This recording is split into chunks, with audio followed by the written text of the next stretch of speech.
Hello everyone. इस video का हमारा टॉपिक है फर्मेंटेशन।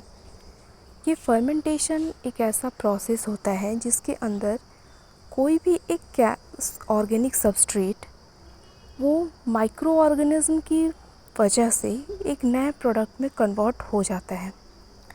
माइक्रो ऑर्गेनिज्म के द्वारा प्रोड्यूस किए गए एंजाइम के साथ उस ऑर्गेनिक सबस्ट्रेट का कुछ इंटरेक्शन होता है और इसी इंटरेक्शन की वजह से वो सब्सटेंस किसी एक नए प्रोडक्ट में चेंज हो जाता है। इस प्रोसेस को हम फर्मेंटेशन कहते हैं। मिल्क से कर्ड बनना, जो फ्रूट्स होते हैं उनके जूसेस से वाइन बनना, अल्कोहल बनना, ये सब फर्मेंटेशन का ही एग्जाम्पल है। तो फर्मेंटेशन में क्या है, कोई एक ऑर्गेनिक सबस्ट्रेट है कह सकते हैं, कोई एक कार्बोहाइड्रेट है, हम नॉर्मली समझने के लिए एग्जांपल लेते हैं, मतलब जैसे कि शुगर हो गया कोई।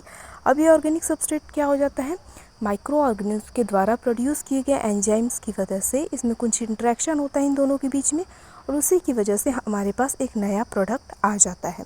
ठीक, जैसे और सब एग्जाम्पल तो मान लीजिए हम थियोरेटिकल पढ़ते हैं, बट मिल्क से कर्ड बनना तो ये हम नॉर्मली देखते भी हैं।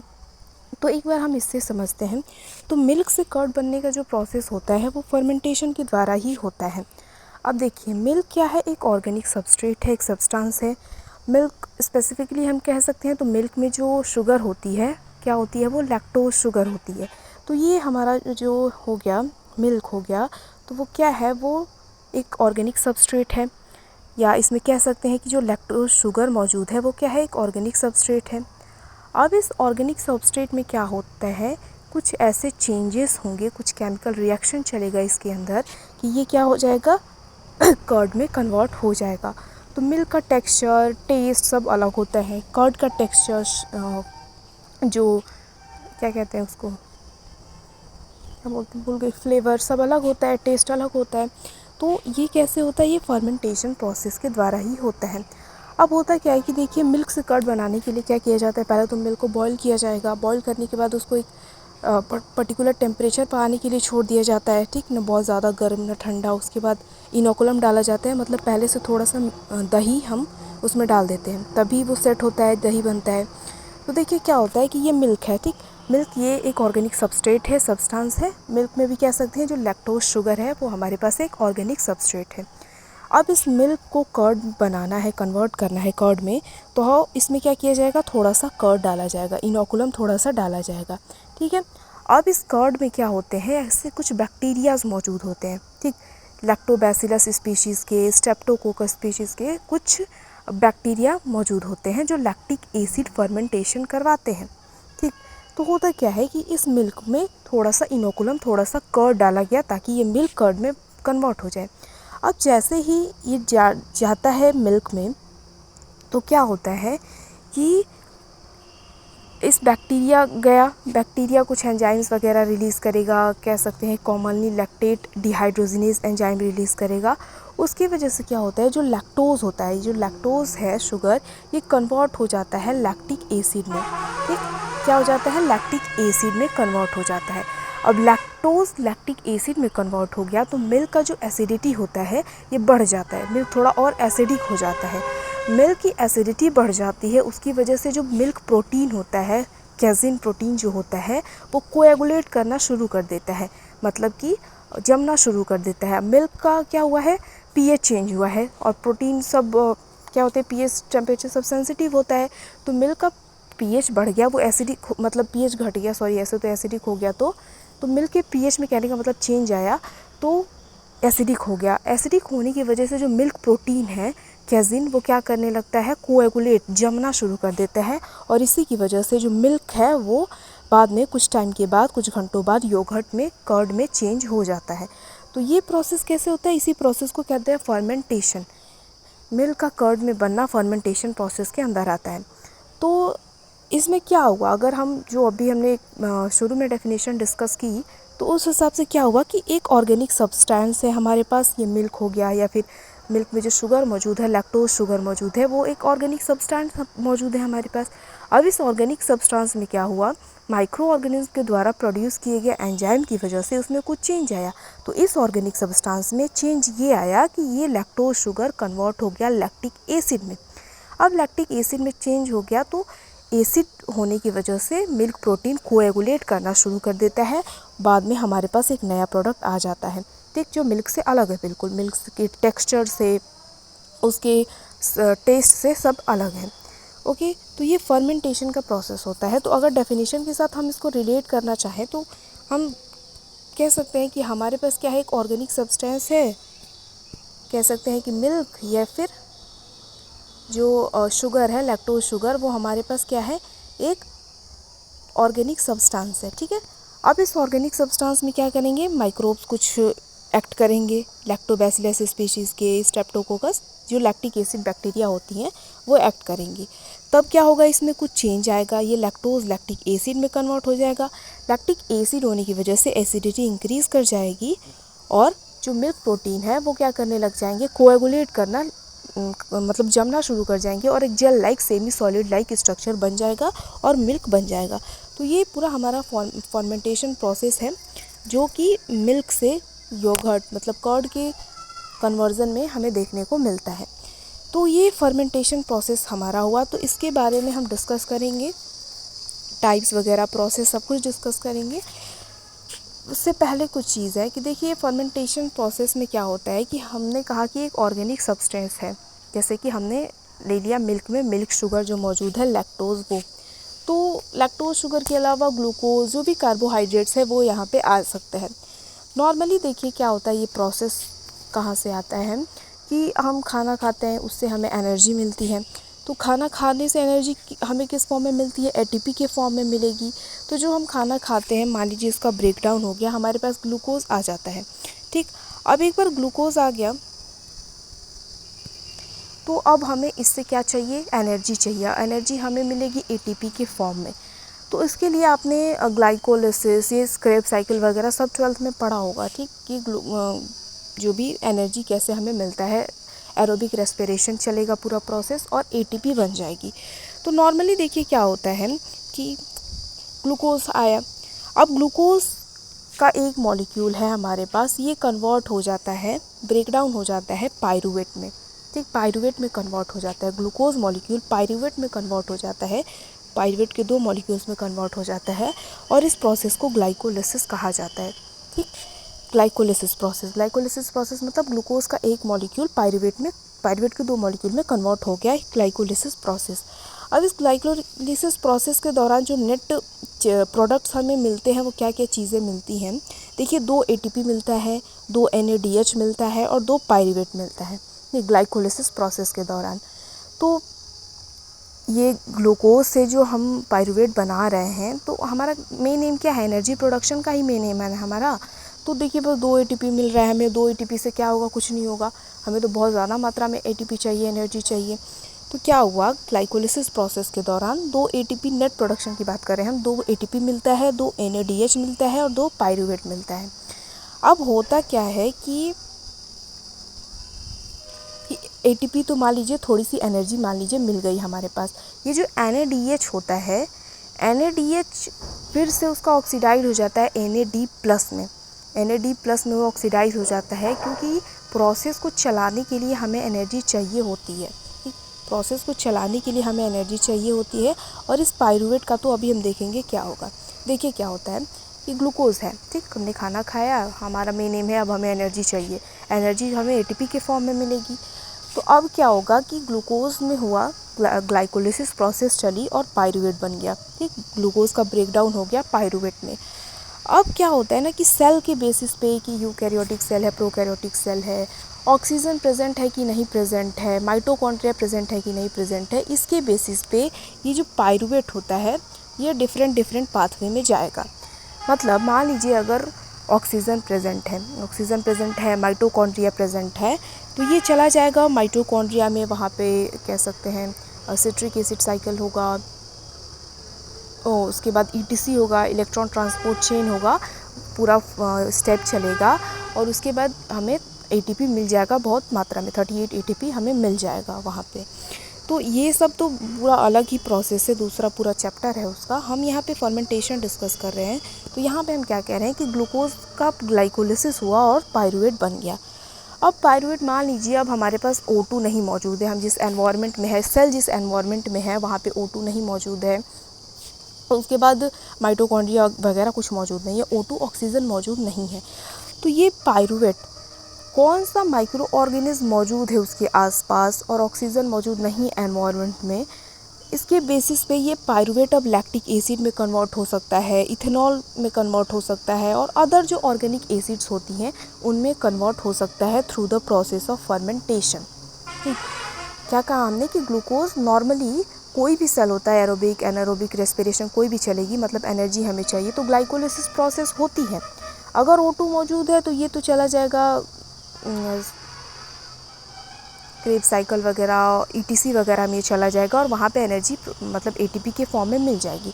अगर O2 मौजूद नहीं है और हम इस पायरूवेट को कुछ माइक्रो ऑर्गेनिज्म के कांटेक्ट में रख देते हैं तो क्या होगा कि ये पायरूवेट लैक्टिक एसिड में कन्वर्ट हो सकता है, इथेनॉल में कन्वर्ट हो सकता है, और जो अदर अलग अलग ऑर्गेनिक एसिड्स हैं होते हैं उनमें कन्वर्ट हो सकता है, और ये प्रोसेस हमारा फर्मेंटेशन कहलाता है। तो फर्मेंटेशन हमारा क्या है? फर्मेंटेशन यही है कि एक कोई ऑर्गेनिक सबस्ट्रेट है हमारे पास, इस ऑर्गेनिक सबस्ट्रेट में क्या होगा, माइक्रो ऑर्गेनिज्म के साथ कुछ इंटरेक्शन होगा, उसकी वजह से एसिड्स का बनना, कुछ गैसेस ऑर्गेनिक एसिड्स का बनना, यही फर्मेंटेशन प्रोसेस है जो हमें यहाँ देखने को मिल रहा है। जैसे एग्जांपल के तौर पे आप यहाँ देख सकते हैं कि ग्लूकोज से पायरूवेट बन गया, मान लीजिए ग्लाइकोलिसिस प्रोसेस हो गई, यहाँ पे ग्लूकोज से पायरूवेट बन गया। अब यहाँ पे देखिए, यहाँ पे ग्लूकोज से पायरूवेट बन गया, ठीक है, यहाँ पे क्या हुआ, ग्लाइकोलिसिस प्रोसेस चली। अब पायरूवेट बन गया और यहाँ पे O2 वगैरह कुछ मौजूद नहीं है। अब इस पायरूवेट को मान लीजिए आपने अलग अलग जो माइक्रोब्स हैं उनके कांटेक्ट में रखा। इस पायरूवेट को मान लीजिए आप लैक्टोबैसिलस, स्ट्रेप्टोकोकस, एस्परगिलस, इन सारे माइक्रोब्स के साथ रखते हैं तो आपको लैक्टिक एसिड मिल जाएगा। ठीक, तो ये पायरूवेट क्या हो गया, लैक्टिक एसिड में कन्वर्ट हो गया, ये फर्मेंटेशन है। उसके बाद मान लीजिए पायरूवेट को आपने सैकरोमाइसिस, सेरेवेसाई, इन सारी चीज़ों के कांटेक्ट में रखा तो ये इथेनॉल और CO2 का प्रोडक्शन करके देगा आपको, उसमें कन्वर्ट हो जाएगा। फिर पायरूवेट को मान लीजिए आप एस्चेरिचिया, एसिटोबैक्टर, इन सारे बैक्टीरिया माइक्रोब्स के कांटेक्ट में रखते हैं तो एसिटिक एसिड मिल जाएगा आपको। ठीक, वैसे ही कुछ और है, जैसे ग्लूकोज से पायरूवेट बना, उसके बाद इस पायरूवेट को आपने प्रोपियोनोबैक्टीरियम जैसे बैक्टीरिया के कांटेक्ट में रखा तो propionic acid, acetic acid, CO2 का प्रोडक्शन हो जाएगा। फिर यहाँ पे क्लोस्ट्रीडियम के कांटेक्ट में रखा, उसके साथ रखा तो butyric acid, acetone, isopropanol, CO मतलब कार्बन मोनोऑक्साइड, इन सारी चीज़ों का प्रोडक्शन होगा। तो ये क्या है, ये फर्मेंटेशन प्रोसेस है। फर्मेंटेशन प्रोसेस मतलब जो ग्लूकोज होता है हमारा उसका पार्शियल ऑक्सीडेशन होता है। यहाँ पे फुल्ली ऑक्सीडेशन, जब पूरी तरीके से कंप्लीट ऑक्सीडेशन हो जाता है तो हमें ATP मिल जाता है, और वो हमें कब होगा, जब माइटोकॉन्ड्रिया हमारे पास मौजूद होगा, O2 मौजूद होगा तब होगा। लेकिन जब हमारे पास O2 वगैरह कुछ मौजूद नहीं है तो वहाँ पे क्या होगा, ग्लूकोज से पायरूवेट तो ग्लाइकोलिसिस से बनेगा, उसके बाद जिस माइक्रोब के साथ आप रख रहे हैं वैसा आपको प्रोडक्ट मिलेगा। तो देखिए लैक्टिक एसिड मिल गया, इथेनॉल मिल गया, एसिटिक एसिड मिल गया, तो ये सारी चीज़ें क्या हैं, ये ऑर्गेनिक एसिड्स हैं, ये इथेनॉल है। तो यही क्या प्रोसेस होता है, ये फर्मेंटेशन प्रोसेस होता है। तो ये सारी चीज़ें देखिए अभी तक हमने डिस्कस करी। अब आते हैं फर्मेंटेशन प्रोसेस के डेफिनेशन और एक स्टैंडर्ड तरीके से देखते हैं चीज़ों को। अब देखिएगा जो भी अब तक हमने डिस्कस किया उसको रिलेट करने की कोशिश कीजिएगा डेफिनेशन के साथ। डेफिनेशन 2-3 डेफिनेशन लिखी हुई है मैंने, अलग अलग शब्दों के माध्यम से अलग अलग जो भी कॉन्सेप्ट है वो हो जाएगा। कहने का सबका मतलब एक ही होता है। जैसे पहला देखिए कि fermentation is a metabolic process where microorganism like yeast and bacteria convert sugars into alcohol, gases और एसिड्स। तो फर्मेंटेशन क्या है, एक मेटाबॉलिक प्रोसेस है जहाँ पे माइक्रो ऑर्गेनिज्म जैसे कि बैक्टीरिया हो गया, ईस्ट हो गया, ये क्या करते हैं, शुगर्स को अल्कोहल में, गैसेस में या फिर एसिड्स में कन्वर्ट कर देते हैं। क्या, शुगर्स को अल्कोहल, गैसेस या फिर एसिड्स में कन्वर्ट करने का जो प्रोसेस है with the help of microbes, इसको क्या कहा जाता है, फर्मेंटेशन कहा जाता है। ठीक, दूसरी डेफिनेशन देखिए या नेक्स्ट पॉइंट कि फर्मेंटेशन क्या है, एनएरोबिक ब्रेकडाउन होता है carbohydrates and other organic compound का अल्कोहल में, ऑर्गेनिक एसिड्स में, गैसेस में with the help of micro organism और दियर एंजाइम। तो फर्मेंटेशन क्या है, दूसरे शब्दों में हम कह सकते हैं कि फर्मेंटेशन कार्बोहाइड्रेट और अदर जो ऑर्गेनिक कंपाउंड होते हैं उनका एनएरोबिक ब्रेकडाउन है, ऑक्सीजन की एब्सेंस में होने वाला ब्रेकडाउन है, जिसकी वजह से जो ऑर्गेनिक कंपाउंड होता है वो अल्कोहल में, ऑर्गेनिक एसिड में, गैसेस में, इन सारी चीज़ों में वो क्या हो जाता है, कन्वर्ट हो जाता है, या फिर कह सकते हैं कि वो प्रोड्यूस हो जाता है। और इस काम में हेल्प लिया जाता है माइक्रो ऑर्गेनिज्म का या फिर उनके एंजाइम्स का। ठीक, नेक्स्ट क्या है कि फर्मेंटेशन को हम ऐसे भी डिफाइन कर सकते हैं कि फर्मेंटेशन एक प्रोसेस होता है जहाँ पे केमिकल चेंजेस होते हैं किसी भी ऑर्गेनिक सबस्ट्रेट में through the action of enzyme produce by micro organism. Micro organism के द्वारा प्रोड्यूस किए जाने वाले एंजाइम की वजह से किसी भी ऑर्गेनिक सबस्ट्रेट में कुछ सब्सटेंस में या सबस्ट्रेट में कुछ चेंजेस होते हैं जिसकी वजह से हमें नए प्रोडक्ट्स मिलते हैं, उसी को फर्मेंटेशन कहते हैं। जैसा हमने कर्ड वाले एग्जांपल के साथ समझा कि उसमें क्या हुआ, लैक्टोज था हमारे पास ऑर्गेनिक सबस्ट्रेट, लैक्टोज में क्या हुआ, केमिकल चेंज हुआ, लैक्टोज बन गया लैक्टिक एसिड।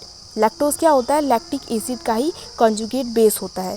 ठीक, लैक्टोज में एक एक्स्ट्रा H हाइड्रोजन आयन होता है, वो तो ये सब छोड़िए, हम क्या कहते हैं, ऑर्गेनिक सबस्ट्रेट हमारे पास क्या था, उस मिल्क में लैक्टोज था, मिल्क में क्या हुआ, केमिकल चेंज हुआ, वो लैक्टिक एसिड में कन्वर्ट हो गया, लैक्टोबैसिलस स्ट्रेप्टोकोकस जो लैक्टिक एसिड बैक्टीरिया है उसकी वजह से, और उसी की वजह से क्या हुआ, हमारा जो मिल्क था वो कर्ड में कन्वर्ट हो गया। तो ये होता है फर्मेंटेशन के द्वारा। जैसे यहाँ पे कुछ और एग्जांपल दिया गया है कि एग्जांपल के लिए जो ईस्ट एंजाइम्स होते हैं वो शुगर्स को कन्वर्ट कर देते हैं अल्कोहल में, शुगर और स्टार्च को कन्वर्ट कर देते हैं अल्कोहल में। वही जो प्रोटीन्स होते हैं वो कन्वर्ट हो जाते हैं पेप्टाइड्स या फिर अमीनो एसिड्स में। तो ये होता है फर्मेंटेशन प्रोसेस। अब कुछ और बातें लिखी गई है फर्मेंटेशन के बारे में। देखिए फर्मेंटेशन क्या होता है, ये takes place in the lack of oxygen, oxygen less environment में होता है और एटीपी प्रोडक्शन करता है एनर्जी के लिए। करता क्या है कि it turns NADH and pyruvate produce in the glycolysis step into NAD plus and various small molecules depending on the type of fermentation. अच्छा, ये वाली चीज़ हमने यहाँ पे डिस्कस की थी थोड़ा। देखिए क्या होता है, हमने ये कहा कि ग्लाइकोलिसिस प्रोसेस में क्या होता है, कोई भी एरोबिक प्रोडक्शन हो, एनारोबिक हो, फर्मेंटेशन हो, पहला स्टेप तो ग्लूकोज से पायरुवेट में कन्वर्जन ही होता है, ग्लाइकोलिसिस ही होता है। ठीक है, तो ग्लाइकोलिसिस में नेट प्रोडक्शन क्या होता है, 2 ATP का होता है, 2 NADH का होता है और 2 पायरुवेट मॉलिक्यूल का होता है। तो पायरुवेट बन गया, तो अब क्या होगा, हमारे पास तो O2 है नहीं, तो फर्मेंटेशन होगी, अलग अलग माइक्रोब्स के कांटेक्ट में आने की वजह से अलग अलग चीज़ें बनेंगी। ठीक है, ये ATP हम एनर्जी हमारा प्रोड्यूस हो गया थोड़ा सा, तो उसका यूज़ लिया जाएगा, और ये जो NADH है ना, इसको क्या किया जाएगा, रीजनरेट कर दिया जाएगा NAD प्लस में, NAD प्लस में। देखिए क्या होता है, जब ये प्रोसेस चल रहा होता है तो प्रोसेस को चलाने के लिए भी तो एनर्जी की ज़रूरत है, तो वो एनर्जी रीजनरेट करने के लिए NADH कन्वर्ट हो जाता है फिर से NAD प्लस में। देखिए मान लीजिए कोई बिज़नेस करके पैसा कमाना चाहता है, तो बिज़नेस सेटअप करने के लिए, शुरू करने के लिए भी तो पैसे की ज़रूरत है। सेम चीज़ यहाँ पे भी होता है, ग्लाइकोलिसिस प्रोसेस करके थोड़ा सा ATP प्रोडक्शन होता है, थोड़ी सी एनर्जी मिलती है, लेकिन पूरा प्रोसेस को चलाने के लिए भी तो एनर्जी चाहिए ना। एनर्जी सारा अब सारा ATP भी यूज़ कर देंगे और सारा NADH भी यूज़ कर देंगे तो सब तो प्रोसेस ख़त्म हो जाएगी, रुक जाएगी। तो उसके लिए क्या होता है, ATP का तो यूज़ कर लिया जाता है, पायरुवेट का हम फर्मेंटेशन करवा के अलग अलग प्रोडक्ट बनवा लेंगे, और NADH को फिर से क्या कर दिया जाता है, NAD प्लस में रीजनरेट कर दिया जाता है। तो ये इंपॉर्टेंट पॉइंट है, आप ध्यान रखिएगा। ठीक, तो फर्मेंटेशन में क्या होता है कि एनारोबिक प्रोसेस है ये, और ये क्या करता है, सेल्स को ये अलाउ करता है कि ये NADH से फिर से NAD प्लस में रीजनरेट हो जाए, ताकि जो ग्लाइकोलिसिस प्रोसेस है वो चलती रहे, ऑक्सीजन के एब्सेंस में ATP का प्रोडक्शन होता रहे। ठीक, तो ये सारा हमारा इंट्रोडक्शन हो गया, इंट्रोडक्शन क्या उससे ज़्यादा ही हो गया। अब देखिए नेक्स्ट स्टेप क्या था, कुछ जो फर्मेंटिंग ऑर्गेनिज्म हैं जो फर्मेंटेशन करवाते हैं, कुछ एग्जांपल्स हैं उनका, ये जस्ट 1-2 आप याद रख सकते हैं तो ठीक है। जैसे इंट्रोकोकस हो गया, स्ट्रेप्टोकोकस, ल्यूकोनोस्टॉक, लैक्टोबैसिलस, पेडियोकोकस, ये सारे कुछ राइजोपस स्पीसीज, पेलिसिनियम म्यूकर, ये सारे कुछ ऑर्गेनिज्म हैं, माइक्रो ऑर्गेनिज्म हैं जो फर्मेंटेशन प्रोसेस करवाते हैं।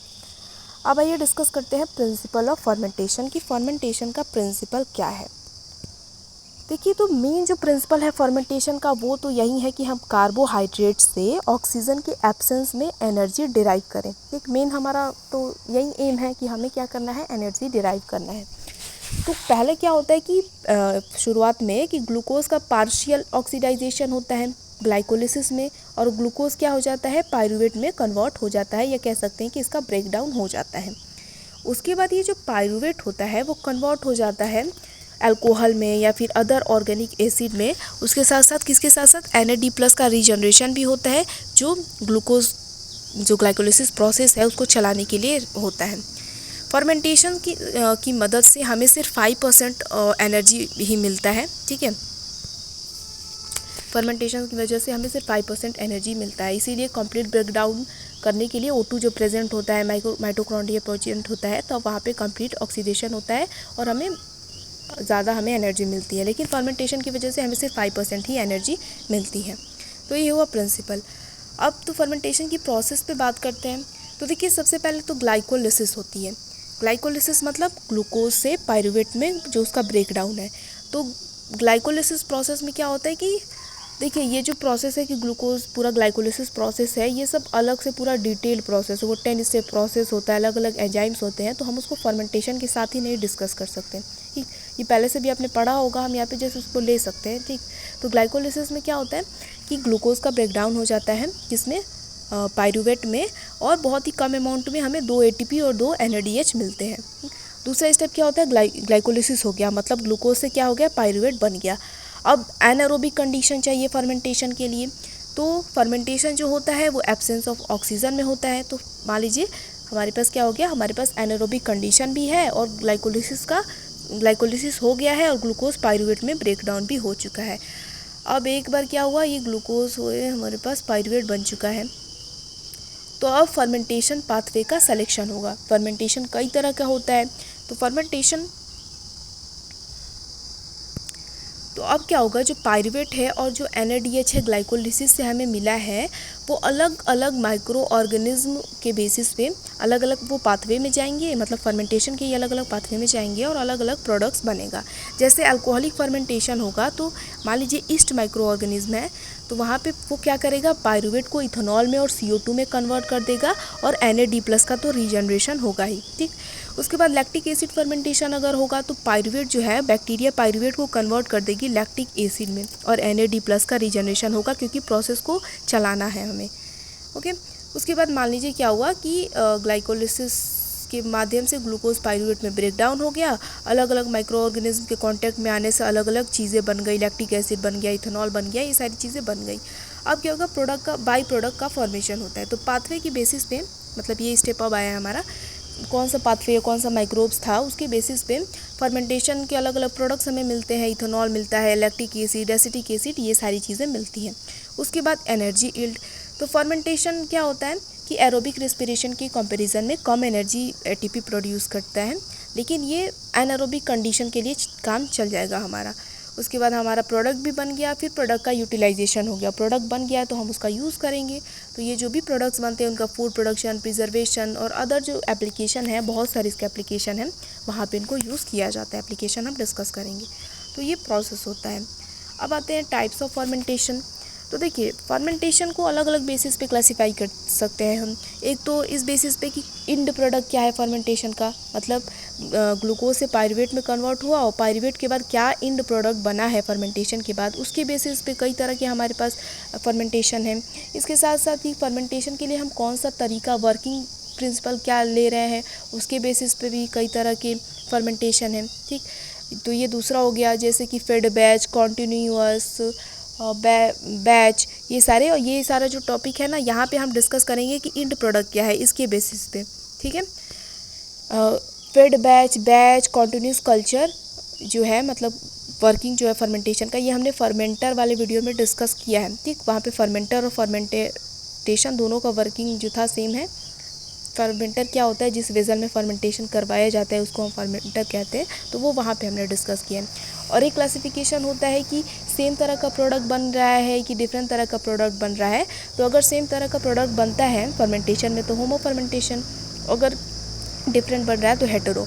तो इसके बेसिस पे, मतलब कई तरह के बेसिस पे हम फर्मेंटेशन को डिवाइड कर सकते हैं। तो इन प्रोडक्ट के बेसिस पे अगर बात करें तो देखिए, लैक्टिक एसिड फर्मेंटेशन और अल्कोहलिक फर्मेंटेशन दो मेन फर्मेंटेशन के टाइप होते हैं। एक दो और हम देखेंगे। तो सबसे पहले लैक्टिक एसिड की बात करते हैं। तो लैक्टिक एसिड में हम पहले होमो फर्मेंटेशन देखते हैं। यहाँ पे हमें क्या मिलता है, यहाँ पे जो ग्लूकोज होता है वो लैक्टिक एसिड में कन्वर्ट हो जाता है। एक लाइन में लिखा हुआ है हमने कि लैक्टिक एसिड होमो फर्मेंटेशन में क्या होता है, जो ग्लूकोज होता है वो लैक्टिक एसिड में कन्वर्ट हो जाता है। देखिए यहाँ पे क्या होता है, ग्लूकोज है हमारे पास, अब इस ग्लूकोज का ग्लाइकोलिसिस होगा तो पायरुवेट बन जाएगा। अब ये पायरुवेट क्या होता है, लैक्टिक एसिड फर्मेंटेशन में लैक्टिक एसिड में कन्वर्ट हो जाता है। यहाँ पे आप देख सकते हैं कि ग्लाइकोलिसिस में क्या होता है, NAD+ से NADH बनता है और हमें क्या करना है, NADH का फिर से रीजनरेशन कर देना है प्रोसेस चलाने के लिए NAD+ में। तो यहाँ पे आप देख सकते हैं NADH का रीजनरेशन हो गया NAD+ में और इसका फिर से प्रोसेस में यूज़ हो रहा है। ठीक, तो ये चीज़ आपको याद रखनी है। तो ये होता है लैक्टिक एसिड फर्मेंटेशन, होमो फर्मेंटेशन। यहाँ पे ग्लूकोज कन्वर्ट हो जाता है लैक्टिक एसिड में। तो लैक्टिक एसिड फर्मेंटेशन, होमो फर्मेंटेशन क्या है, एक मेटाबॉलिक प्रोसेस है जहाँ पे स्टार्च या फिर शुगर क्या हो जाता है, वो कन्वर्ट हो जाता है लैक्टेट में। ठीक, जो वो क्या है, लैक्टेट क्या है, लैक्टिक एसिड का ही कंजुगेट बेस है।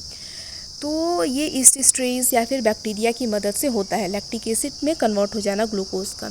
इस प्रोसेस में क्या होता है, एक ग्लूकोज का मॉलिक्यूल कन्वर्ट होता है पहले तो पायरुवेट में, उसके बाद लैक्टिक एसिड में। होमोलैक्टिक जो फर्मेंटेशन है उसको करवाने वाले कई सारे बैक्टीरिया की स्पीशीज़ हैं, जनरा है, जैसे कि लैक्टोकोकस, एंट्रोकोकस, स्ट्रेप्टोकोकस, पीडियोकोकस और कुछ लैक्टोबैसिलस की स्पीशीज़। ओके, अब लैक्टिक एसिड हेटेरो फर्मेंटेशन क्या होता है, होमो में हमें एक प्रोडक्ट मिल रहा था लैक्टिक एसिड, अब हेटेरो में हमें लैक्टिक एसिड के अलावा और भी कई तरह के बाई प्रोडक्ट मिलते हैं। जैसे आप यहाँ पे देख सकते हैं कि हेटेरो फॉर्मेशन में ग्लूकोज कन्वर्ट हो जाता है लैक्टिक एसिड में, उसके साथ साथ acetic acid, ethyl alcohol, CO2, H2O, ये सारे बाई प्रोडक्ट्स भी हमें देखने को मिलते हैं। तो लैक्टिक एसिड हेटेरो फॉर्मेशन एक मेटाबॉलिक प्रोसेस है जहाँ पे बैक्टीरिया जो है वो लैक्टिक एसिड प्रोड्यूस करता है, उसके साथ साथ ही कई तरह के बाई प्रोडक्ट्स भी प्रोड्यूस करता है, जैसे कि इथेनॉल और CO2, H2O। ठीक, तो ये हमारा पहला हुआ मतलब लैक्टिक एसिड हेटेरो फॉर्मेंटेशन हुआ। ये जो लैक्टिक एसिड हेटेरो फॉर्मेंटेशन है जहाँ पे हमें लैक्टिक एसिड के अलावा ग्लूकोज क्या हुआ, लैक्टिक एसिड में कन्वर्ट हुआ, उसके अलावा और भी बाई प्रोडक्ट्स थे। तो ये जो प्रोसेस होता है ये मल्टीपल सबस्ट्रेट के प्रेजेंस में होता है, मतलब कई सारे सबस्ट्रेट्स यहाँ पे मौजूद होते हैं, जैसे कि ग्लूकोज और पेंटोज शुगर। ठीक, सिर्फ अकेले ग्लूकोज ही नहीं होता, ग्लूकोज के साथ पेंटोज शुगर भी होता है। ये जो हेटेरोफर्मेंटिव लैक्टिक एसिड बैक्टीरिया होती हैं, ये क्या करती हैं, ग्लूकोज को फर्मेंट कर देती हैं लैक्टिक एसिड में, इसके साथ साथ ही ethanol, acetic acid, carbon dioxide, H2O, ये सारे बाई प्रोडक्ट्स के तौर पे निकलते हैं। ये जो हेटेरोलैक्टिक फर्मेंटेशन है, हेटेरोलैक्टिक फर्मेशन मतलब जो लैक्टिक एसिड हेटेरो फर्मेंटेशन है वो कई सारे बैक्टीरिया के जनरा रिस्पॉन्सिबल है इसके, जैसे लिकोनोक्सटॉक, ओइनोकोकोकस, वेलेसिया। ठीक, तो ये सारे कुछ एग्जांपल्स हैं इसके।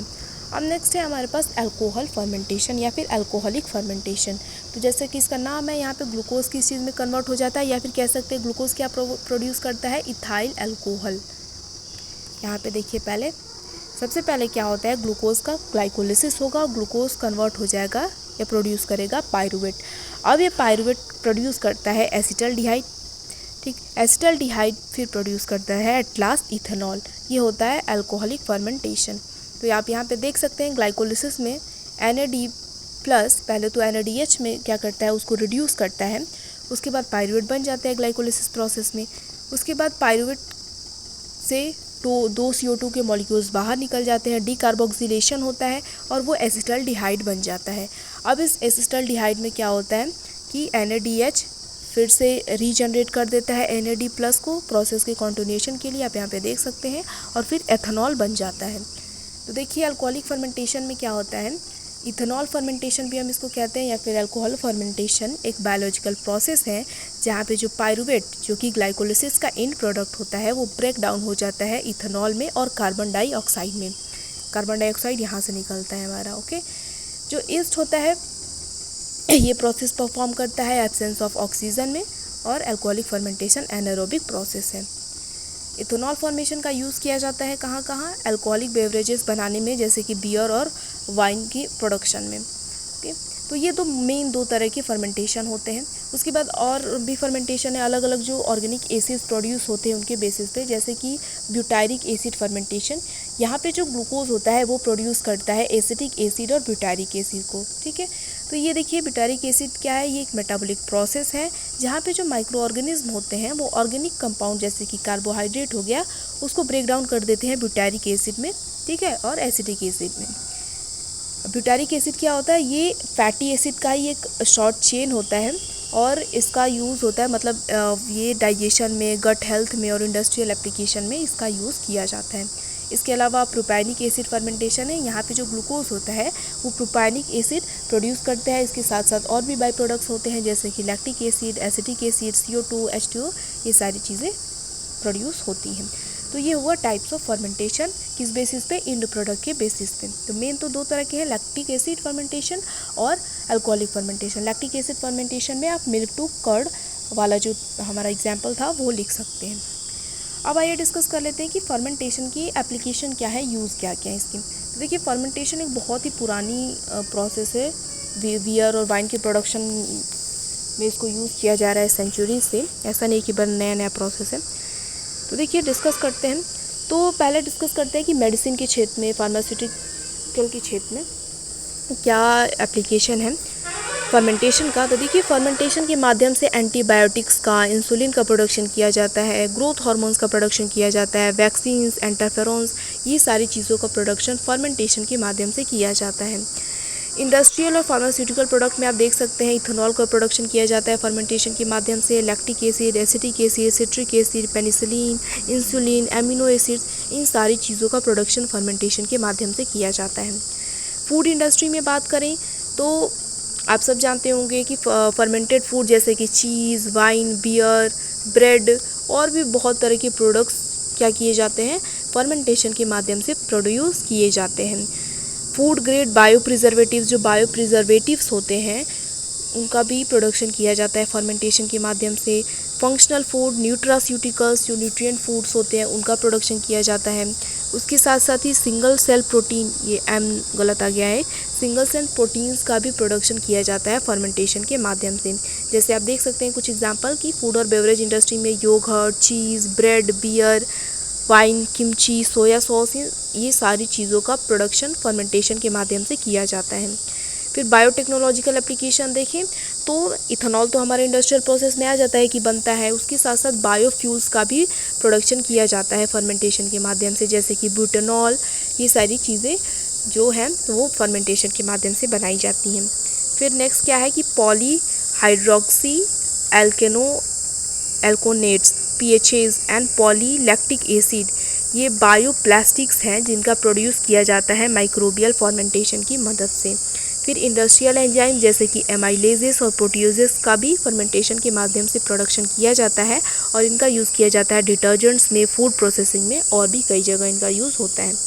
तो ये कुछ मेन एप्लीकेशन थे। उसके अलावा और भी एप्लीकेशंस हैं जो नॉर्मली यूज़ हम होते हैं। फर्मेंटेशन का जो यूज़ है वो क्या है, ये एग्जांपल में भी हम लिख सकते हैं, फर्मेंटेशन के एग्जांपल में भी, कि जो लैक्टिक एसिड बैक्टीरिया होती है वो मिल्क शुगर लैक्टोज को कन्वर्ट कर देती है लैक्टिक एसिड में, जिसकी वजह से जो मिल्क होता है वो कर्डलिंग हो जाती है उसकी, मतलब वो जम जाता है और योगर्ट या फिर कह सकते हैं जो कर्ड है वो बन जाता है। नेक्स्ट यूज़ या एग्जाम्पल इसका कह सकते हैं कि ईस्ट का यूज़ किया जाता है बेकिंग में, ब्रेड बनाने में, अल्कोहलिक फर्मेंटेशन के द्वारा। फिर लैक्टिक एसिड फर्मेंटेशन अदर जो बायोकेमिकल प्रोसेसेस हैं उनके साथ मिलकर ये अलग तरह की डिफरेंट तरह की चीज़ बनाने में इसका यूज़ किया जाता है, चीज़ प्रोडक्शन में यूज़ होता है। फिर एसिडिक एसिड फर्मेंटेशन जो एसिटोबैक्टर बैक्टीरिया के माध्यम से किया जाता है, उसका विनेगर बनाने में यूज़ किया जाता है। जो ईस्ट होता है वो जो फ्रूट शुगर्स होती हैं जैसे कि उनका यूज़ किया जाता है वाइन बनाने के लिए, बियर बनाने के लिए, वो क्या करता है इथेनॉल और कार्बन डाइऑक्साइड का प्रोडक्शन करता है अल्कोहलिक फर्मेंटेशन के माध्यम से, और इसके माध्यम से बियर, वाइन और अदर जो स्पिरिट्स होती हैं, लिक्विड्स होती हैं, उनको बनाने में यूज़ किया जाता है। इसके अलावा फर्मेंटेशन का यूज़ बायोसर्फेक्टेंट्स, पॉलीमर प्रोडक्शन और बैक्टीरियल सेलुलोज प्रोडक्शन, इन सारी जगहों पे भी किया जाता है। नेक्स्ट पॉइंट है कि development of bio remediation process involving microbes और their isolated enzymes for soil and waste water treatment. Soil और वेस्ट वाटर ट्रीटमेंट मतलब कंटामिनेटेड सॉइल है, पॉल्यूटेड सॉइल है, वाटर है, वहाँ पर भी माइक्रोब्स की मदद से, उनकी एंजाइम्स की मदद से फर्मेंटेशन के माध्यम से उनको क्लीन किया जाता है, ट्रीट किया जाता है। तो ये सारे तो इसका यूज़ है, एप्लीकेशन है कह सकते हैं, ये कह सकते हैं कि एडवांटेजेस हैं। क्या क्या डिसएडवांटेज या फिर लिमिटेशन है फर्मेंटेशन के, तो देखिए low scale production that requires high cost and high energy. तो बात यह है कि फर्मेंटेशन के माध्यम से जो बड़ी बड़ी इंडस्ट्रीज़ में लार्ज स्केल पे प्रोडक्शन होता है तो चलिए ठीक है, खर्चा लगता है तो उतना प्रोडक्शन भी हो जाता है। लेकिन जब लो स्केल पे प्रोडक्शन किया जाता है तो फर्मेंटेशन के स्टेप में, प्रोसेस में कॉस्ट और एनर्जी दोनों का खपत बहुत ज़्यादा होता है। तो हम कह सकते हैं इतना किफ़ायती नहीं होता है जब हम लो स्केल प्रोडक्शन पर फर्मेंटेशन को करवाते हैं। तो ये इसका एक लिमिटेशन है। उसके साथ साथ कंटामिनेशन का पॉसिबिलिटी, चांसेस भी रहता है। जब भी फर्मेंटेशन प्रोसेस किया जाता है, चीज़ें बनाई जाती हैं, चीज़ मतलब वो चीज़ें वाला नहीं, कोई भी प्रोडक्ट जब बनाया जाता है तो वहाँ पे पॉल्यूशन का, कंटामिनेशन का चांस रहता है कि माइक्रोबियल उसमें कोई भी कंटामिनेशन हो सकता है। फिर नेचुरल वेरिएशन ओवर टाइम, समय के साथ कुछ वेरिएशन भी आ सकते हैं, उसमें कुछ चेंजेस आ सकते हैं। The product is impure which needs further treatment. अब जो प्रोडक्ट बनता है फर्मेंटेशन के माध्यम से तो उसको फिर से बाद में उसको ट्रीट करना पड़ता है, उसको बिल्कुल प्योर बनाने के लिए। जब बनता है तो तुरंत वो इम्प्योर फॉर्म में रहता है, तो उसको फिर से अभी और मेहनत करनी पड़ेगी, उसको प्योर फॉर्म में बनाना पड़ता है। Undesirable and unexpected in product, fermentation के माध्यम से जो हमें प्रोडक्ट चाहिए भी नहीं, जो उसका हम सोच भी नहीं सकते थे कि ये प्रोडक्ट बन जाएगा, ऐसा भी हो जाता है। तो ये भी किसका एक ड्रॉबैक है, लिमिटेशन है। उसके बाद the undesirable microbes grow and multiply and desirable microbes died. उसके बाद क्या क्या होता है, जो माइक्रोब्स हमें नहीं चाहिए, ऐसे माइक्रोब्स कभी कभी क्या कर जाते हैं, ग्रो कर जाते हैं, और जो हमारे काम के माइक्रोब्स हैं, जो फर्मेंटेशन प्रोसेस में यूज़ होने वाले माइक्रोब्स हैं, वो डाई कर जाते हैं। तो इन सारी चीज़ों का चांस है, तो इसीलिए ये थोड़े इसके कुछ लिमिटेशंस हो जाते हैं, बाकी यूज़ तो इसका बहुत है। अब लास्ट में हम डिस्कस कर लेते हैं कि फर्मेंटेशन का इम्पोर्टेंस क्या है, कहाँ कहाँ इसका यूज़ होता है, तो इसकी क्या क्या कह सकते हैं खूबियाँ हैं, क्या क्या इम्पोर्टेंस है, इसका सिग्निफिकेंस क्या है। तो देखिए जो फर्मेंटेशन है उसका जो यूज़ है, इम्पोर्टेंस है, कई सारे सेक्टर्स में है। जैसे अभी आपने देखा मेडिसिन सेक्टर में भी, इंडस्ट्री में, फूड इंडस्ट्री में, बायोटेक्नोलॉजी में, कई सारे सेक्टर में इसका क्या है, यूज़ है, कई सारे प्रोसेसेस में। तो इसका इम्पोर्टेंस बहुत ही ज़्यादा है फर्मेंटेशन का। जैसे फूड इंडस्ट्री से लेके मैन्युफैक्चरिंग इंडस्ट्री तक हर जगह फर्मेंटेशन का यूज़ होता है। जो फूड प्रोडक्ट्स होते हैं फर्मेंटेशन के माध्यम से उनको प्रिजर्व किया जा सकता है, स्टोर किया जा सकता है, ताकि वो काफ़ी समय तक ख़राब ना हो, उनकी शेल्फ़ लाइफ क्या हो जाए, इंक्रीज़ हो जाए। ठीक, तो फर्मेंटेशन इसके लिए भी यूज़ होता है।